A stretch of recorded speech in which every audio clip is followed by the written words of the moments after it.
All right, so we have earnings galore, including from the big U.S. financial players that have come out with their quarterly results, including JP Morgan and Citigroup. Let's get some more insight on what's happening in the financials. Brian Szytel is Co-Chief Investment Officer at the Bahnsen Group and joins us now. Brian, nice to have you with us. Such a busy day, including the fact that we've got these earnings from the big banks. What was your big takeaway from the likes of JP Morgan, Citi? We got Wells Fargo as well. Wells Fargo is the outlier with net interest income disappointing. JP Morgan, on the other hand, which is a name that we own, both beat on net interest income and then also investment banking income and revenue. The latter point is what we were paying attention to the most and what we're most excited to as we step in here to Q3 with a pickup in that M&A and IPO activity here as markets continue to be resilient. So let's talk a little bit about the Wells Fargo net interest income story. What exactly happened and why does it matter? Well, if you think about how banks make money, it's borrow short and lend long. And so when you have a steepening yield curve, that's a good thing for net interest income. And so when you have a disappointing number from a big bank like Wells, that's why the stock's off the way it is today. And conversely, if you look at something like JP Morgan, opposite is true. You know, the stock is marginally down, but that's not necessarily because anything was off on the numbers. It's just what had already been priced into a stock that was up 20% on the year so far.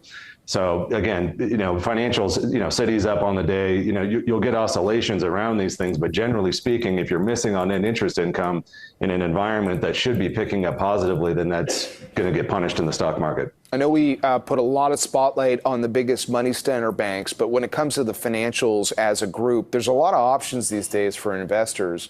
And I know in particular, like when we think about the business models that stand out, fee-based alternative asset managers that are public do catch your eye. I'm thinking of stocks like Blackstone and Blue Owl Capital. Can you tell us a little bit about what makes those businesses arguably more attractive to you than some of the big banks?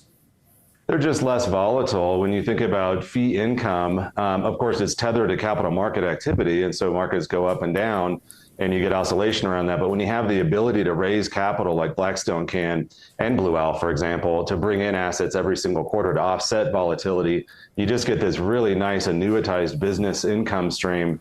And again, with being the dividend growth investors that we are, we like to capture that in the form of a return of those profits to us in the form of dividends that rise every quarter. So very stable businesses, very well-run businesses, best of breed. All of those reasons are why we like the two names a lot. Interesting. So those would be examples of companies you think would be well positioned to grow their dividends over the longer term?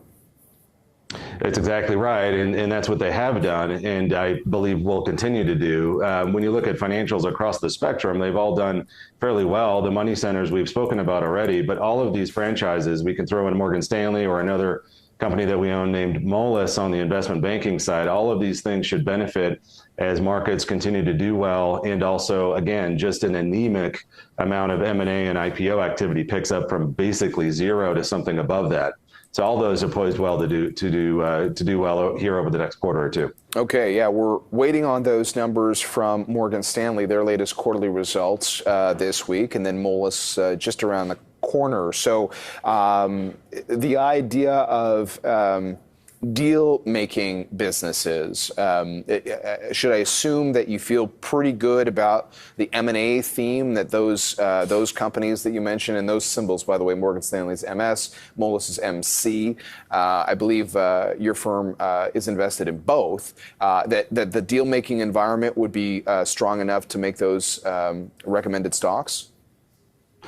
I would say that, you know, again, depending on which name you're looking at, there's a higher percentage of what it will mean to the bottom line in each one of those. So if we look at today, for example, on JP Morgan, you know, we're calling it 2.68 billion on versus a 2.16 billion estimate. That's just the beginning, first inning of what can happen on M&A and IPO as it picks up. And again, the peak was in 21 when rates were all the way down to 0%. And of course, interest rates rising, you know, sort of put a lid on a lot of that activity here. And now when you get a declining interest rate environment, you get a steepening yield curve, which is good for net interest income. And then you get a pickup in this activity on both M&A and IPO, and that'll benefit all four of those names that you've mentioned. Okay, so that's a really helpful review of some of the financials, and you also talked about the dividend potential. Are there other sectors that you like when it comes to the dividend opportunity?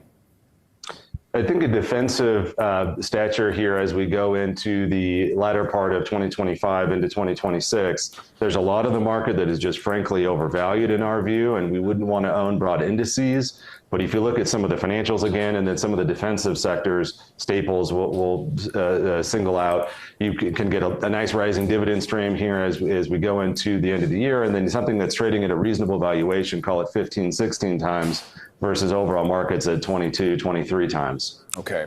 Brian, good to get your perspective. Thanks very much for shedding some light on some of the financials and other dividend areas that you're watching. Brian Szytel, Co-Chief Investment Officer at the Bahnsen Group.